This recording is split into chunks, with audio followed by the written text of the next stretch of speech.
In 1946, the Canadian International Air Show begun in around the CNE. And now, here in 2025, the 76th edition, it is the longest running air show in North America.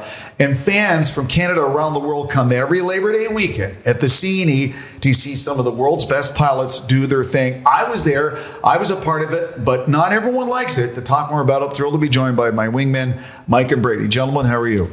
Wingman? I like that. See? You never leave your wingman, right, Well, Ice? there you go. Yeah, well, that was very dad jokey of you, but thanks, Jim, for having me. Now, full disclosure, I grew up in an Air Force family. My dad served in the RCF. Air Force Freddy.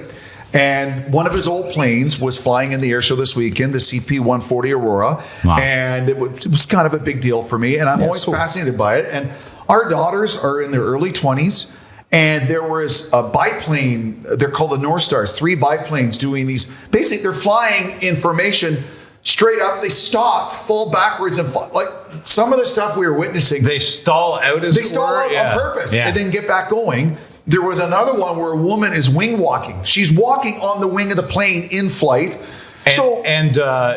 So maybe this is why Air Canada is striking. I don't think flight attendants of any sort should be for this. I didn't sign up for this. But the point being is, thousands of people of all ages, of all backgrounds, of everyone are thrilled by flight. We've been like that since it started in 1946. To see something that's that close and that special is, to me, one of the highlights of the CNE every year, every Labor Day weekend. One of the highlights, too, is the week leading up where they all kind of come into the area. You see them flying over everybody's house and everything. Like, it's really cool to see the old bombers and things like that. Right. Now, I've always been a fan. I love it. I don't associate it with war or destruction. I associate it with the celebration of flight. Oh, yeah. And look how talented these people are, and look at their abilities. It's something 99.9% of the people watching could never accomplish. Well, the innovative craftsmanship with some of those machines back in the day, like they're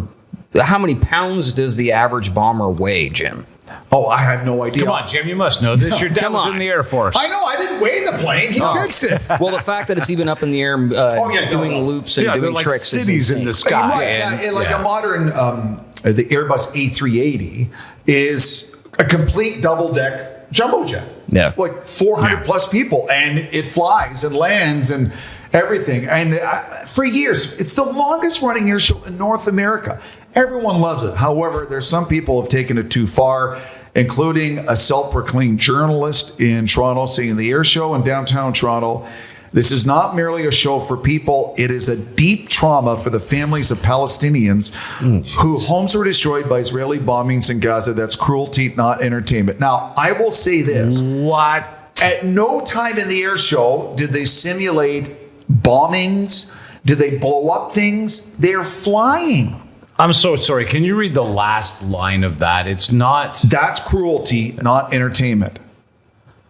Okay.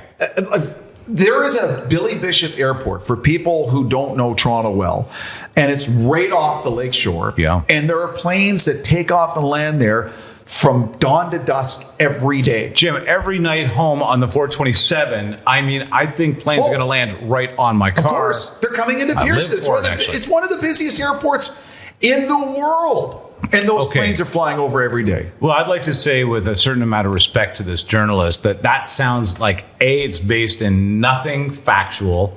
I can imagine on some extrapolated spreadsheet of trauma, this might show up there someplace.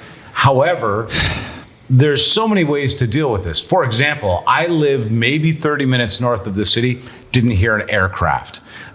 The ability and the freedom that people have to leave that area leads me to believe this is not real journalism at all. Who's the journalist? Let's call them out, shall we?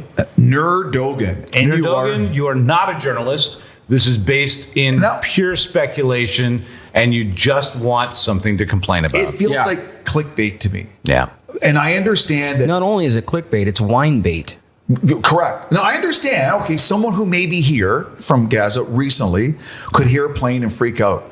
But, I mean... No, I feel, and for that individual, this rare moment in humanity that's going to have this experience probably has trauma triggers in many other areas. Exactly. And I feel very badly for them. Yeah, great. Boo-hoo for you. But if I just lost a friend in a car crash yesterday, I have every right to not get in the car and go on the highway the next day. Like, I can't control these things. Like, there's got to be some sort of why can't we have nice common things? sense. Why can't we have something? The vast majority of people get great enjoyment from the air show. Yeah.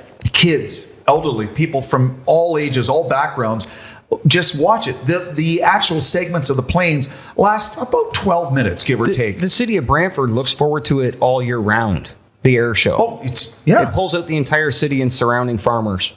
Right. At Abbotsford, BC have them. Yeah. They have them in the Maritimes. They have them in Quebec. These snowbirds are known around the world. There was a photo taken on the weekend from a photographer that's gone viral of the snowbirds in formation wrapping around the CN Tower.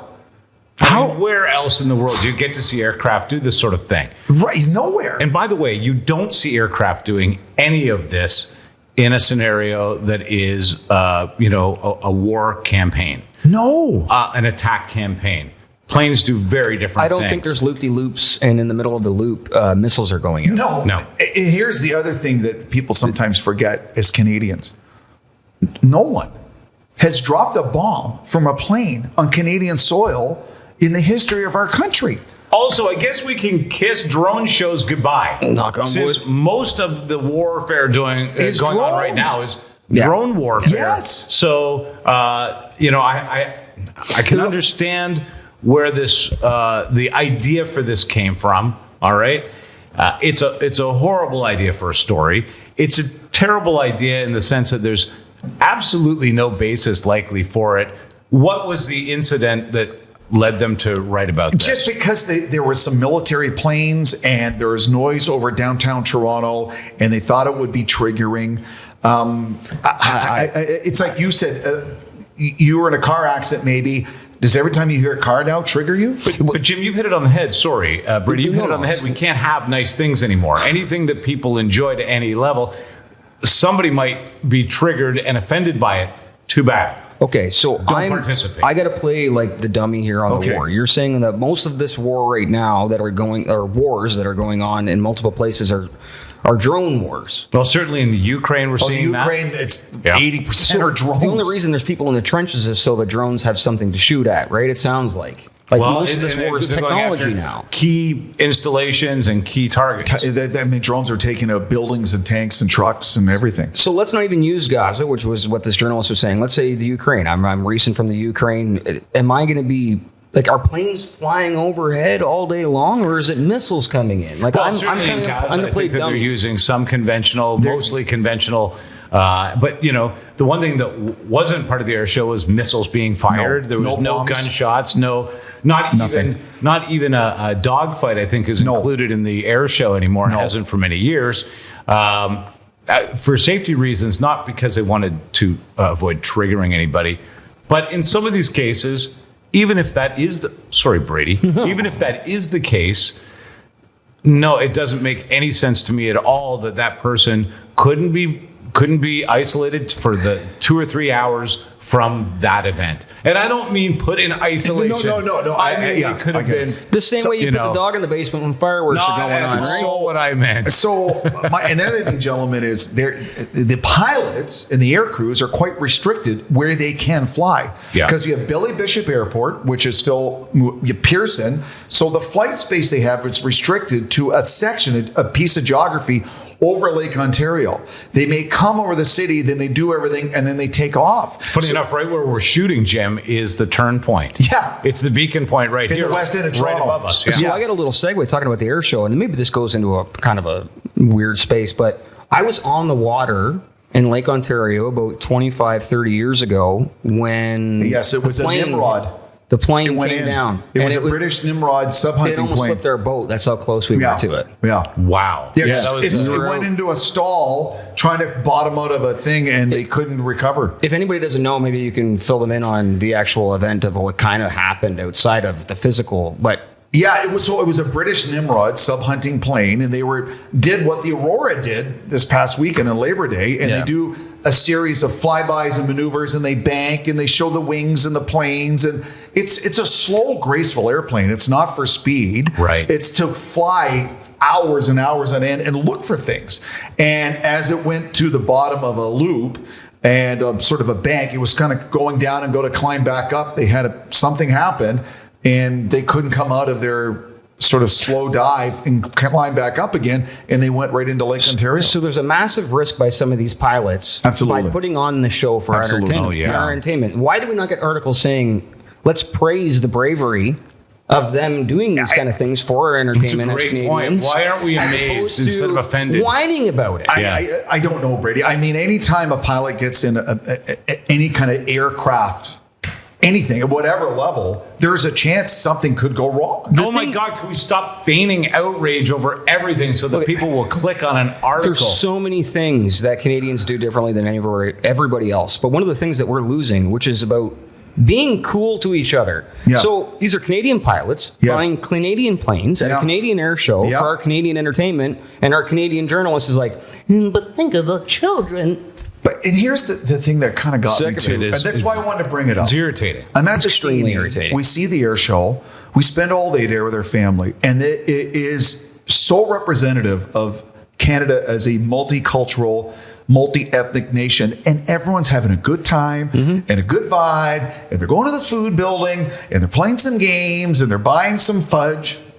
My family. What'd you get? I got the chicken tenders that were wrapped in Cool Ranch Doritos with buffalo What? sauce. Yeah, no, it's fantastic. And then my wife got the deep fried cheese curds. So we're going to do a story on food at the CNE, it sounds like this week. man. Yeah, let's go. So good. And so it's Sounds like everyone- we you know might what? You we know might what? have to defibrillate Jim before the end of the Oh, show. well, yes. Sounds like some of that was deep fried. Oh, but everyone's like, they're so cool with each other. Like, oh, hey, sorry, because it's crowded and everyone's No, having but a we're good there time. together. We're there together. And you know what? We not that long ago, we weren't allowed to do that. And everyone was so happy to be there. And it's like, it's always been the unofficial end of summer in Southern Ontario, the Canadian National Exhibition, and people know kids are going back to school, everyone's back to the routine, and everyone was having a great time. So outside of this journalist, if anybody was offended because of what goes on at this, I genuinely do feel for you. Like if you're going through PTSD, I understand.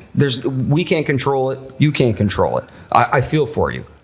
Hey guys, I'm a bit late to the game to this. The producer Nick here. Hi, Nick. As the resident lefty, I kind of wanted to play devil's Okay, advocate. go ahead, Nick. Now, I'm personally not offended by the air show, or I'm not necessarily aligned. Thank you for representing the left, Nick. Yes. Well, I'm not necessarily aligned there's with this journalist, but there's an argument made that these air shows. Now, we have a policy in Canada and the U.S. of not doing military parades, and with Trump's military parade, that was a big controversy, and I agree with that regard. But with on the sense with what these air shows are often seen as almost a proxy for a military parade. It's like we can't do a military parade, but we can do this air show to show off our might, so to speak. Okay. This is often the argument against air shows. I get it. I mean, I get the words. I understand all the words. And so, sorry, I have a gut level reaction to that. What? It's an international air show. It's not just our planes. It's planes from all around.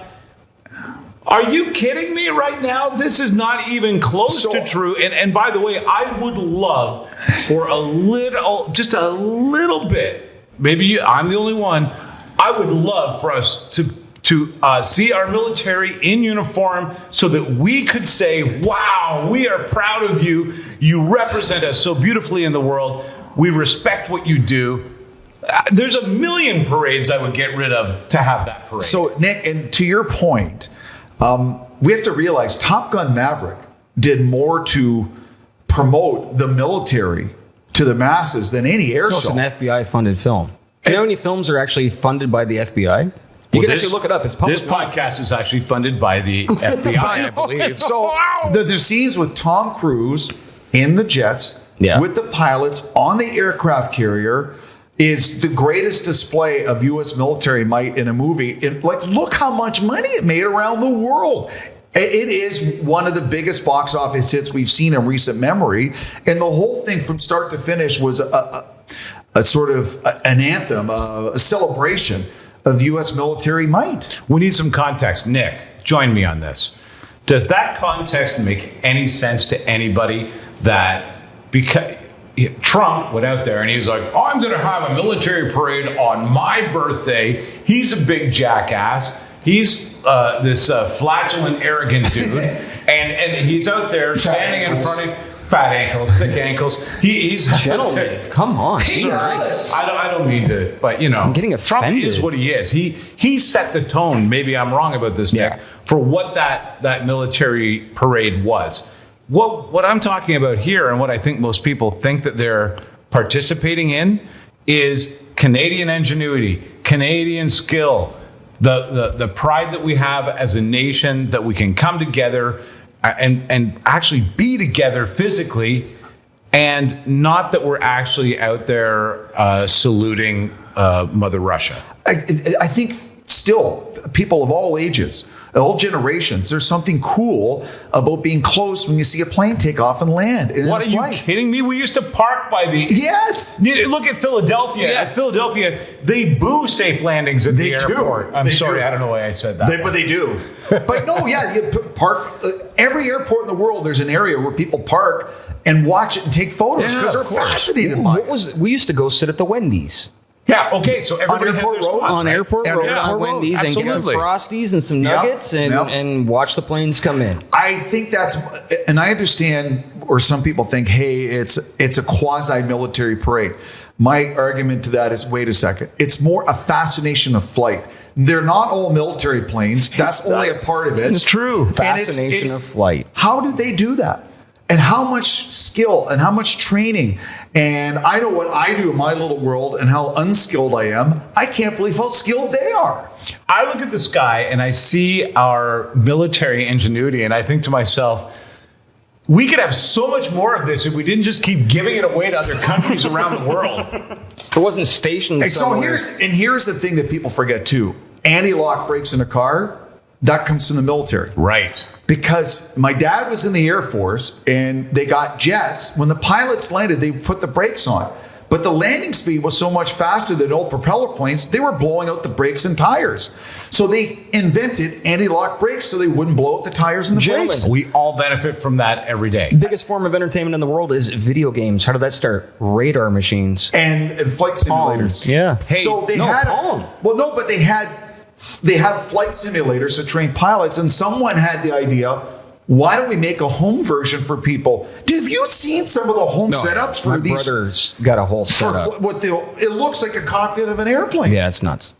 The one thing about the air show that I think endures is our fascination, humankind's fascination with powered flight has not changed since the Wright brothers.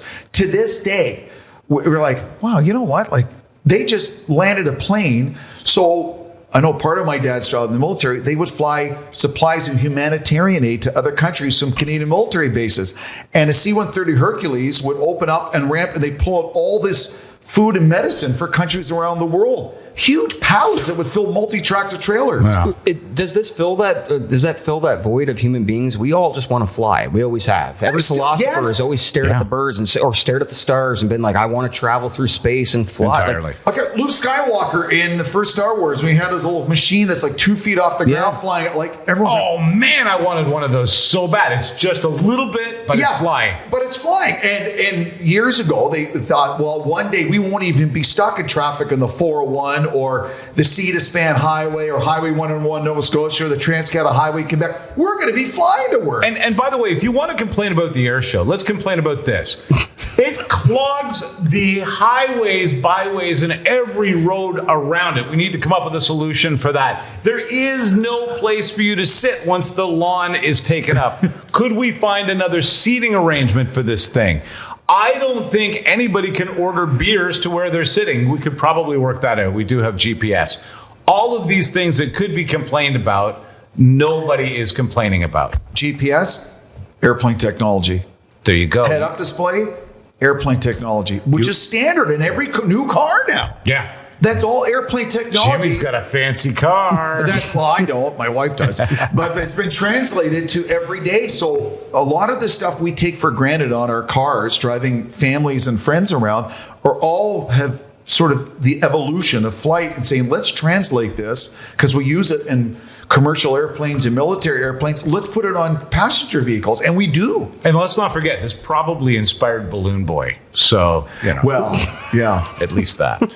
He's Bradie. He's Mike. We just solved the world's problems. Playa.